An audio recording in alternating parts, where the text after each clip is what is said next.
have my favorite person in my whole life with me, my wife, Wendy. Good to see you, Wendy. You too. Good to see you all who are joining us. Yes, we welcome those who are joining live and those who are watching the broadcast of this. And we're going to be talking today about victorious emotions. And I know that's one of the books you've written, and it's such a great book. And we've written a number of books with Igniting Hope Ministries, and that, Wendy, is the most popular book, the top seller. And I think that just goes to show that I think Christians all over the world still are struggling to get emotions under control. It's a lifelong journey to change. Yep, our soul is our mind, will, and emotions.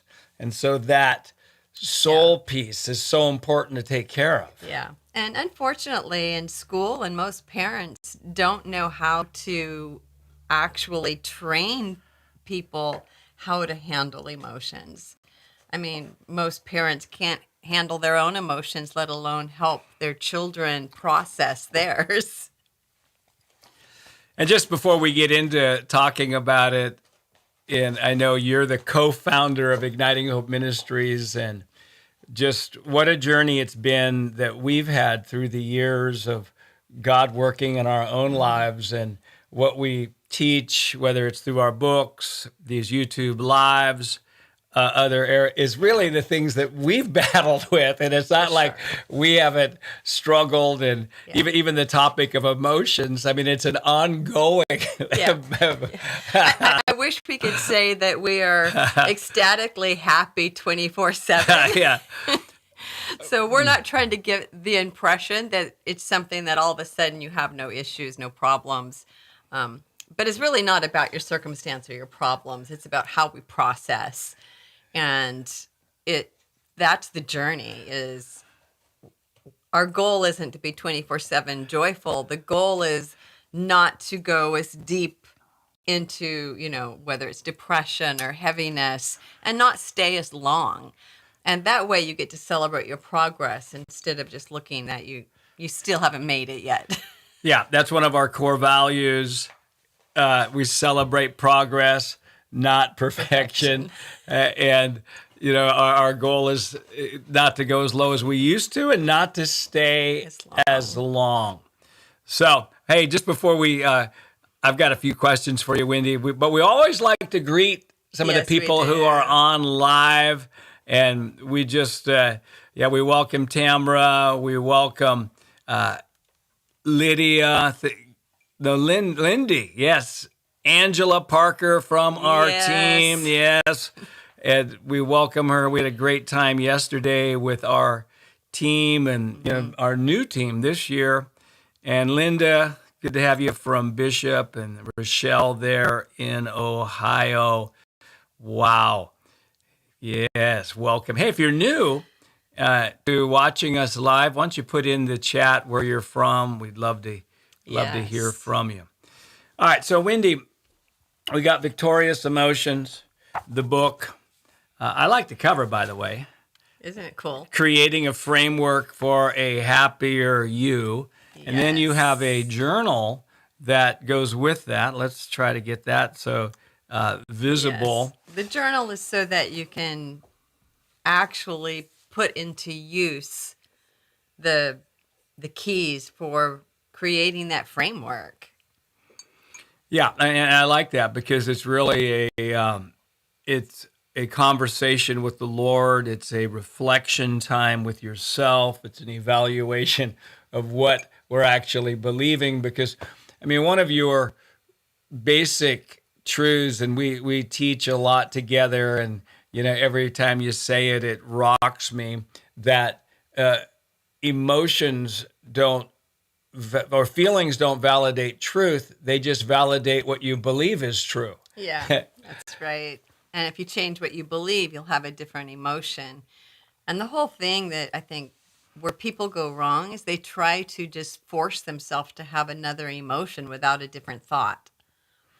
I kept trying, I need to be happy. I'm going to try to be happy. And you can't be happy without changing what you believe. and what you're dwelling on and thinking about. So your one of your main points is that we can't fight against an emotion. And okay, That's not where the warfare is. I'm feeling unworthy. I'm feeling like a failure. Just so you can't just battle that. What do you need to battle? You have to battle the thoughts that are behind it. And one of the biggest things I've noticed in my life, and the more I talk to people, they have this problem too, is they have emotions, but they never actually verbalize or put into words what's causing the emotion. Mm-hmm. And so there's this nagging feeling of heaviness or this nagging feeling of depression. And we're not talking about chemical issues in someone's body. That's something different. If you need to go to the doctor and get your hormones into line. But this will also help while you're doing that too, because it's not just about hormones. It's what we think about that will sometimes trigger hormones. And we don't realize that when we're trained almost to think about negative things over and over again. And usually we'll think about it until the same emotion comes up as when we first thought about it, or something bad happened to you, you failed, you were embarrassed. You'll think about it until the emotion comes up. And emotions actually have chemical responses which cause the brain to solidify that emotion and that belief system that you got when that happened. So if you felt shame during a failure, every time you think about it, you'll think about it until it releases that same chemical, and then it creates a stronger stronghold in your brain. So what works for the negative also works for the positive. That's good news, because we're not just fighting against something. We're trying to establish something. So what if we sat and thought about our last great encounter with God? What if we thought about our last great success over and over and over again until the emotion comes up again, that feeling of, wow, that was great. I did a great job, until something happens in your brain. And we actually can train our brain to be more positive by doing this on purpose. So you use the words rehearse, rehearse in our thinking. Can you say more about that rehearsing? Yeah, one of the things that when I was writing the book that God revealed to me is we talk a lot in our circles about testimony. Yes, we love that. Yeah, and the testimony of Jesus is the spirit of prophecy, Revelation 19:10. Right. So testimony is rehearsing something God's done. And if it's prophecy, it's saying do it again. So if testimony is rehearsing what God's done, then you could also say, every time I rehearse so-and-so hurting my feelings, it becomes my testimony. Uh-oh. Uh-oh. And it's like, okay, and if my testimony means do it again, then every time I rehearse it, I am setting myself up for that same scenario to happen again.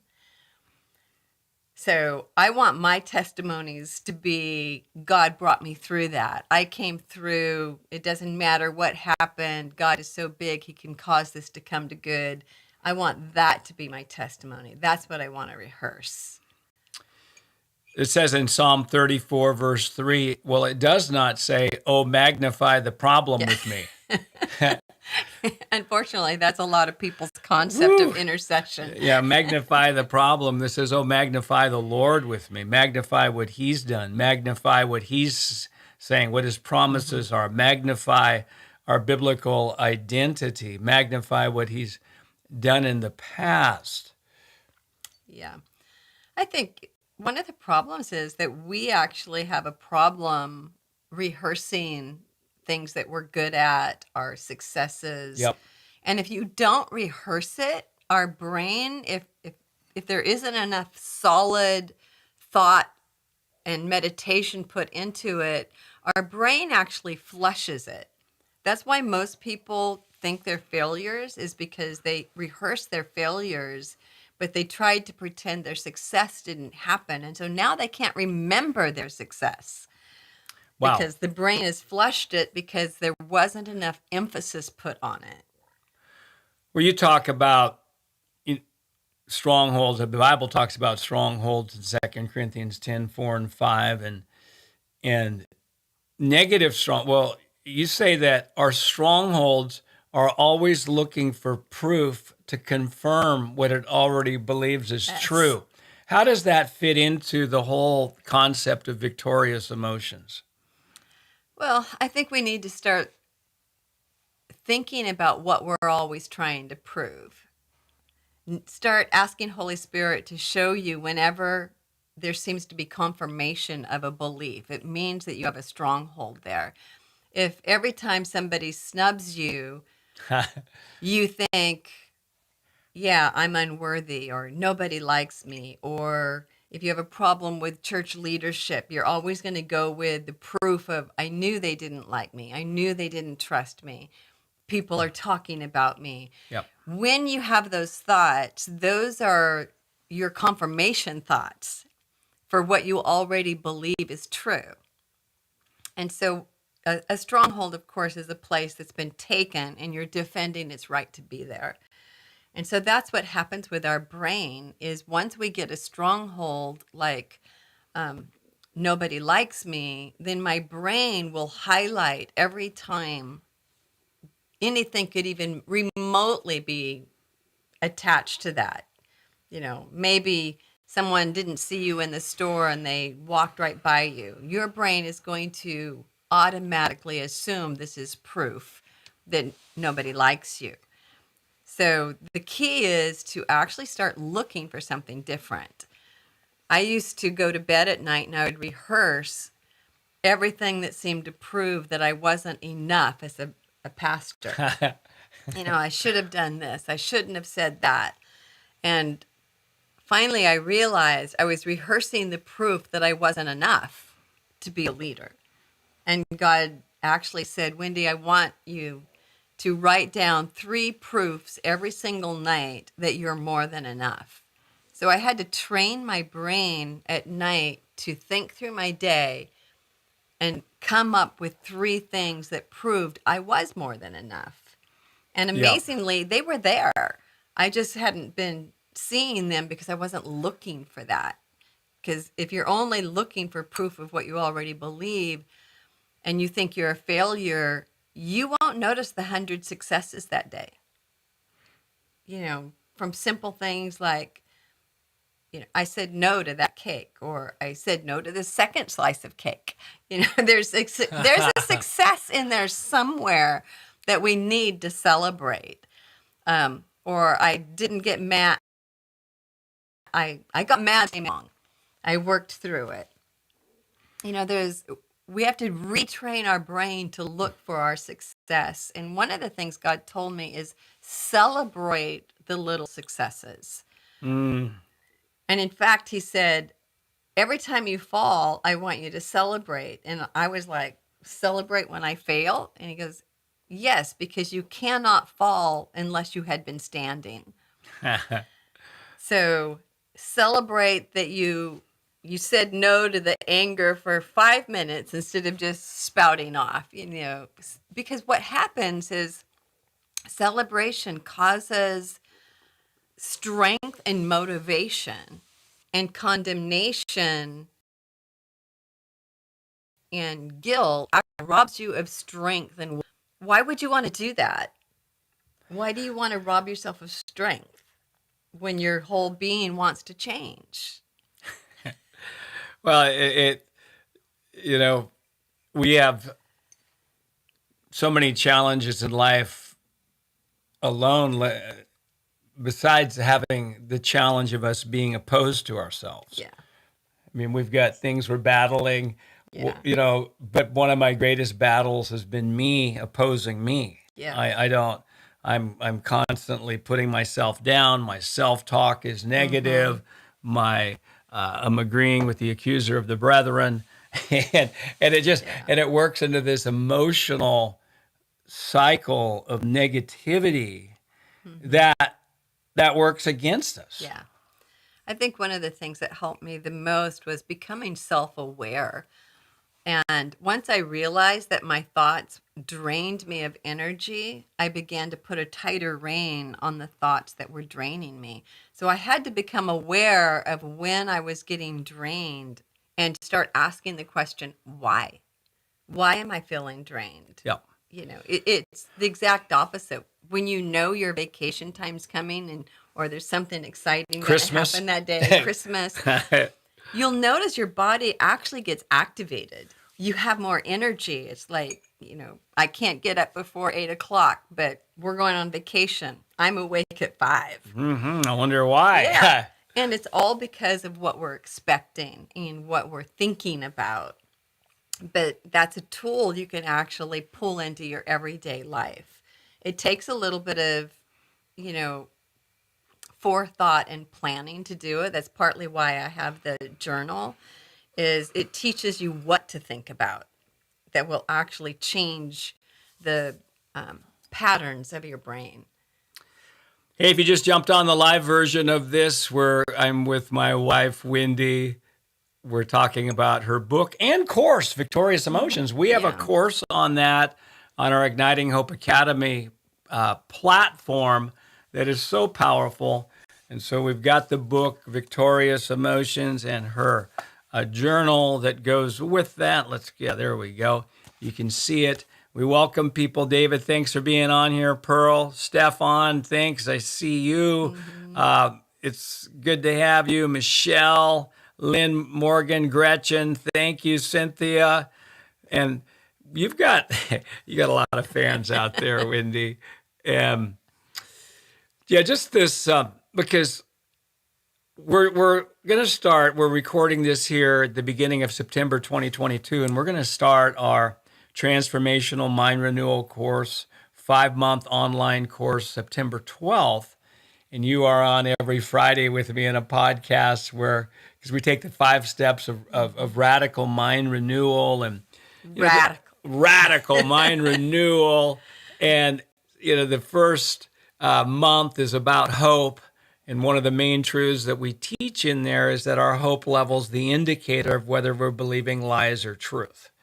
And really what you're saying, we analyze our emotions, and then we realize, there's a belief system behind those. And then the second month, we go into, what are the root reasons for a lack of hope? Let's put language to what we actually believe. Whether language is that I'm less than others, there's something uniquely wrong with me, to I can't speak well in front of others.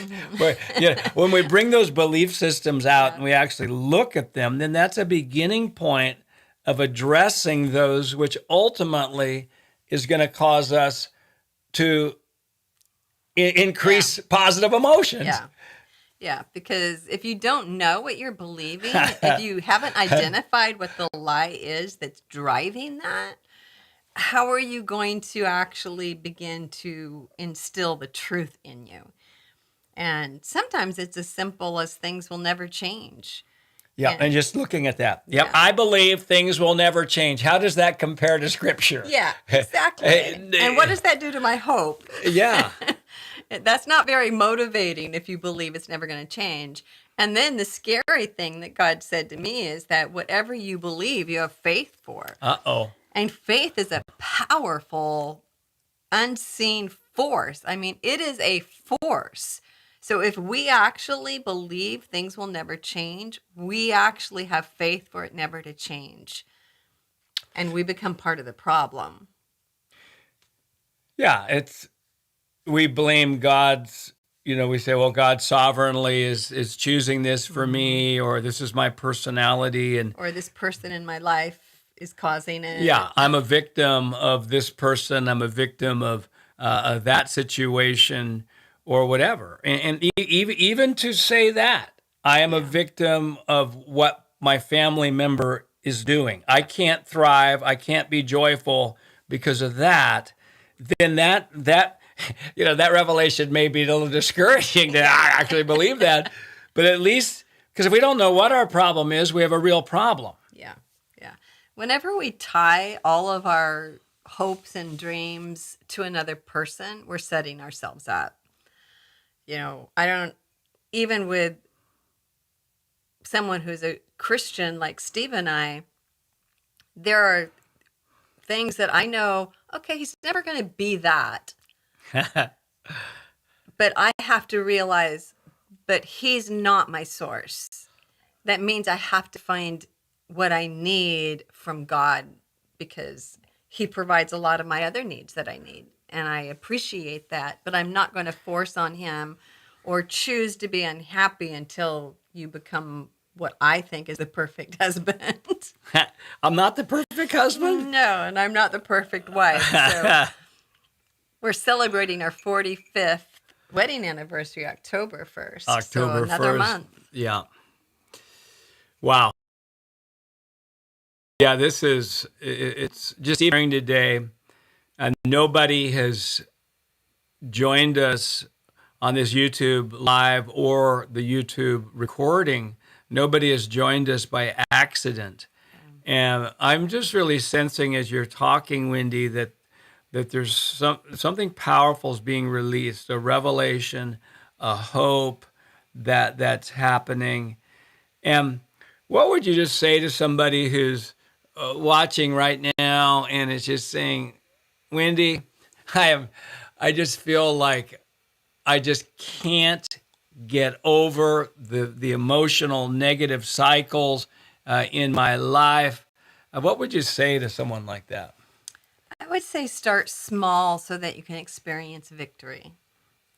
Don't try to have a perfect day, and give yourself some grace, but do one thing that you couldn't do yesterday and then celebrate it, rehearse it. And then the other thing is to rehearse the good in you. Even if you have to go to a friend or somebody else and say, what's good about me? Sometimes we have to do that because we've been so bombarded with our negative self-talk and that our life is this. So,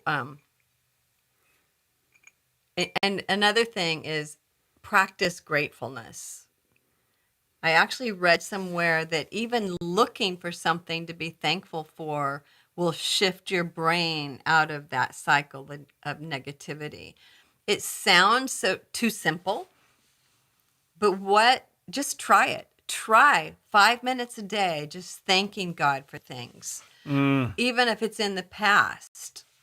And then rehearse your last great emotion with God, your last great time where you felt like he spoke to you. Go over it, over it, over it. If you're stuck in bed, depressed, set a timer and spend 5 minutes thinking about how good God has been to you or your last great encounter with God. And then celebrate that you did it. Start small. Yep. I love that. And just what we feed on as well. And that's why I commend those of you who are a part of our Igniting Hope family, because it's hard to listen to all that we teach and not get some hope. Yeah. And that's just, listening and feeding on it. And again, magnifying the Lord, not magnifying the problem. And one thing that has been helpful to us is also give away, help others with their emotions. Yeah. Help others, whether you do a book reading club, whether you have an online Zoom group, whether you have a home group, or one other person that you meet with, that just start sharing, because once we start sharing, we don't have to be perfect to start helping somebody. Yeah. And as we talk about our own belief journey and what we believe, and the negative beliefs and the positive beliefs, it's going to get deeper in us. I think to find the last message, whether it was an online sermon or a podcast, find the last message that something leapt within you. Yeah. And you thought, oh, that's the answer. but then you left the message behind. You didn't know what to do with it. And this is what I like to do. When a message hits me like that and I feel like, oh, that's the answer, I'm going to listen to that message 3 or 4 times a day, every day. I've seen you do that. Yeah. Yes, I remember. You've got I see you with your ear pods in. Something. Wendy, hello, and you're focused. Yeah, because you have to get it from here to here, and it doesn't take any energy to have your ear pods in. You could be laying in bed and can't get up, but just keep those ear pods in and listen to it. While you're cleaning house, while you're getting ready, re-listen to the message over and over and over. Even if you think, well, I've got it memorized. No, you're not teaching your brain information. You're shifting a mindset. And so that it's so important to hear it over and over and over. Wow, you're shifting a mindset. Yeah. One of the things that I do, and I just did a blog and podcast this week that's going to come out in the next few days, is 5 ways to overcome flabby beliefs. Nobody wants flabby beliefs. Nobody wants flabby beliefs. And what it is, because our emotional load-bearing capacity is tied to what we believe. And so one of the things that's helped me is, because you only get muscle by pushing against resistance. Yeah. And so we do this in our Transformational Mind Renewal course. We have morning and evening workouts, belief workouts, about 3 minutes each. And where in the morning we ask people to just take inventory of their emotions. And, okay, what do I feel? All right, I feel discouraged. Okay. All right, and say, okay, this is exciting because, okay, I get to push against discouragement. Yeah. Okay, why am I discouraged? Well, this prayer's doesn't seem to be answered. Yesterday I felt like I was a failure, and going against that. No, with the truths of God, with what He said. There's always a solution. I'll thrive no matter what happens, even if the worst happens. I will be okay. Yeah. These specific beliefs that we teach this in our Transformational Mind Renewal course, because we need specific beliefs that we are able to, exercise and use to build our muscle. Yeah.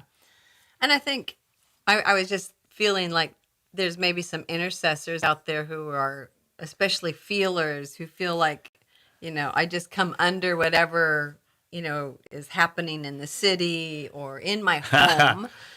And one of the things that we need to remember is that whatever we focus on, we empower. So as soon as we come to realize, okay, I'm under the spirit of heaviness or negativity from my home, then I have to stop empowering that and remember what I carry. And that because I'm carrying the love of God and the presence of God, there's angelic stuff in the home. Instead of me being influenced by what maybe family members or fellow coworkers are bringing in, I have to focus on what I'm bringing to the table and how powerful the substance of love and grace and God is. Yeah. And, and I think it's important to say, we, as we shared in the beginning, there's situations in our lives that if we focused on them a lot, we could be discouraged, depressed, and sometimes we slip, down into that. And I tell people this, Wendy, I think it's true.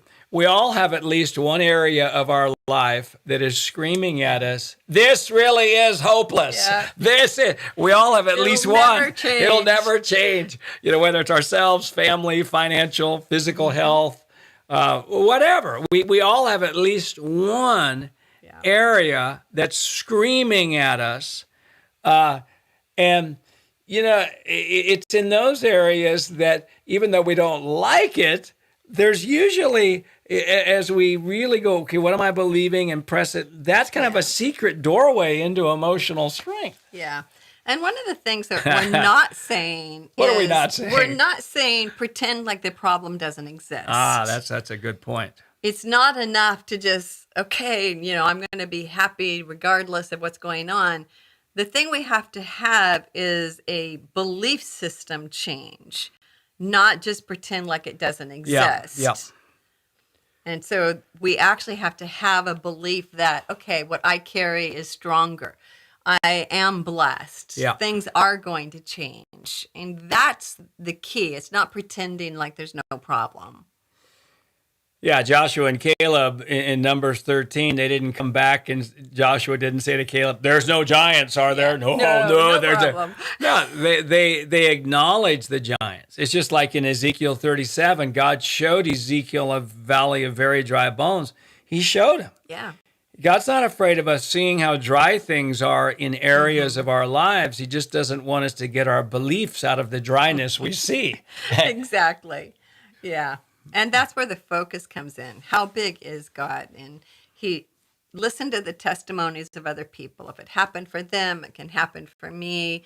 And then find out, what's the lie? Do I believe that, I'm still not good enough? God did it for them, but he can't do it for me. What's preventing us from believing that he can do it for you? Wow, this has been so good. Rochelle asks, "Hey, Wendy, are you going to, we need this book in audio book." Yeah,